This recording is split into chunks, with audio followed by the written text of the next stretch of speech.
Part 2 of my my preamp rant. My bad Canon camera here only does 10-minute videos. No idea why. Where were we? So I had bought that Daking, and then I started buying these 500 series, and he stopped making them. Jeffrey Daking stopped making the 500 series. Well, I could afford these at 700 Canadian a pop, or 600, 650, 700. I could afford these. These are like 1,000.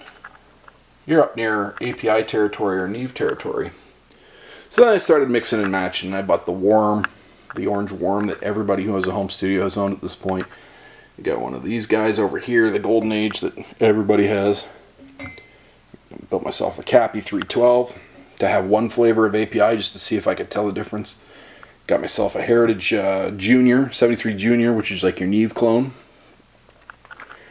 And, you know, been using this stuff over the years, 5 years, some of it longer. And then along comes Mr. Barry Johns to kick me in the side of the head. I listened to his whole 13 minutes the other day, and I was like, you know, like, you're so right. You're so right. Not only is he right, but I can get 600 for this Canadian right now. 700, 600, 400 for that, 400 for that. A few $1,000 sitting there for what? The last 1% that nobody can hear on their iPhone earbuds. Right? Can't hear that. Does this impart some neve flavoring? Yeah, a little bit. Does that impart some API flavoring? Yeah, a little bit. Does this put some neve flavoring in? A little bit like this one, I guess. Can't really hear it.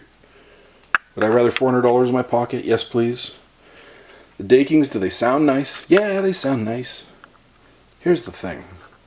It's my interface. It's Tascam Model 24. So if these are $600, that's a good chunk of the way to buying this whole thing. So what could these cost each for them to make? Not much, right? The connector's $6, and then it's on there's 2 more connectors, and then it's on an amplifier circuit, but then it connects to this whole channel. But I just mean this much: the preamp, 20 of them. Costs peanuts compared to one of these, doesn't it? Here's the thing: I recorded a track the other day, with and without my most expensive preamps, a Heritage 73 Junior. With and without this, and with and without this. On that track, I like the Tascam better. And it's also happened that sometimes I like the Apollo X4 preamps better. The X4 has 4 preamps, if you don't know. And you know these preamps are going to be good. It's universal audio.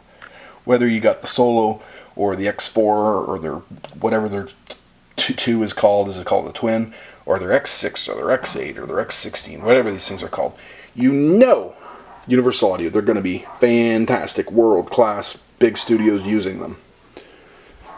And here I am over here with this mixed bag.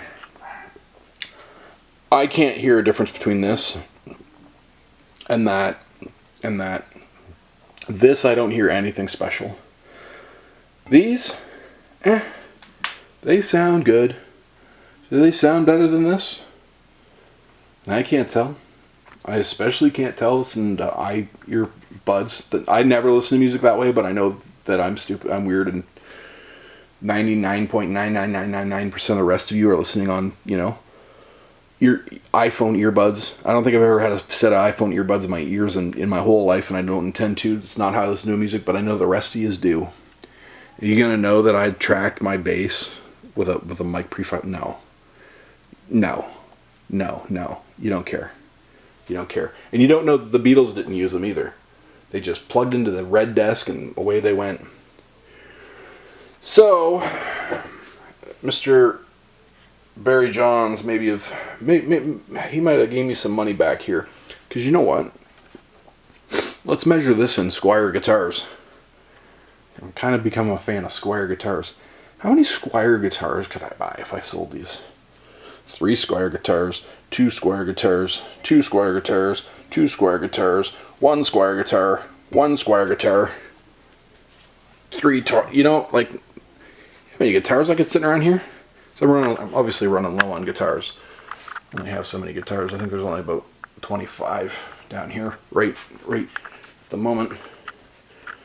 So, I mean, we're almost out of guitars. But, just saying, if I can't hear it, then why have $600 sitting in a rack? I think that was Mr. Johns' point, right? So here's my strategy and why. The drums, I'm a 5 mic, 6 guy mic max on the drums. I like to do it in 2. I like to do it in 4. I'll do it in 5. I'll do it in 8 if I have to, right? Sometimes different clients want different sounds. So you want to have some nice cohesive preamps if you can. Well, that's right here. These are nice preamps. And there are 16 of them. It's a 20, which is the lie that these weird companies always, Tascam and Zoom and all that, they don't know how to count. Because it's 1, 2, 3, 4, 5, 6, 7, 8, 9, 10, 11, 14, 15, 16. They go, oh, it's 20 because we split 2. Yeah, that's annoying. Just call it a 16. That's annoying. I'll do my own stereo, thank you. I'll go left and right. But anyway, that's another video of my annoyance of what they do to, you know, they're like, oh, it's the new M Audio 572. Here's how we got to that number. It's like, no, you made an 8-track. But anyway, because they count the digital in and the spit of it is just like, knock it off. Knock it off. This has got 16 preamps in, right? 16 cohesive preamps in that I can bring the drums. I barely have 16 mics. I might have 16 mics. There's no way in my crappy little basement am I putting 16 mics in a drum kit. Here's my strategy. This guy makes a known difference. I can hear it. He's worth keeping. I may get another one to have a stereo pair. This guy does the Neve thing. Heritage. This guy claims he can do the Neve thing through, what's that nonsense called? Unison Apollo Unison. I tried it. It sounded like nothing to me. It did not sound special. Whatever. I don't think you're doing anything for me. I don't think you're doing anything for me. I don't think you're doing anything for me. I don't think you're doing anything for me. I don't think you're doing anything for me. And you're complicated as hell. Like, wee! Look at all this. Oh, I'll do that one. Is that good? Oh, look at me go. Yeah. Oh, yeah. No. At least this one, the interface makes sense. Or this one even better. You know what I mean? Like, this is just... Who are you trying to impress here? You know? That's nonsense, that. That's crazy. I think I've seen less switches on the Beatles red desk. But anyway. So, I am going to dump any preamps that I don't believe are pulling their weight. Whole other video. I got my tape guys next door here.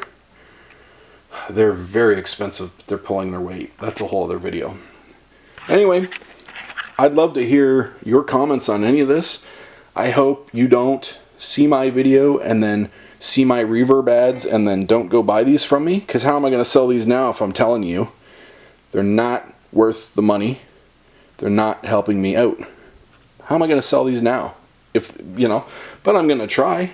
There's still a market for them. Maybe people have better ears than I do. Well, that's a for sure.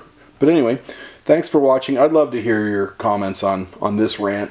I'd also love you to stop by. I don't know. I'm not affiliated with Mr. Barry John to the point that I was calling him John Barry for a long time. There's great video. He does great videos, but this is a really great one. So check his video out. Like and subscribe to mine, and please drop a comment. Tell me I'm wrong. Tell me I'm right. You found the same thing. You didn't make the mistakes I did. You did make the mistakes I did. Tell me. I'd love to know. I'd love to talk about it. I don't have I got some studio friends, but not a lot of studio friends. I'd love to make studio friends with you. That's the point of this channel, and we could talk about it. So anyway, thanks very much. like, subscribe, comment below, and go take a look at Barry John's studio. If you run a home studio, he can spin you into an existential home studio crisis like he did me. Thanks very much.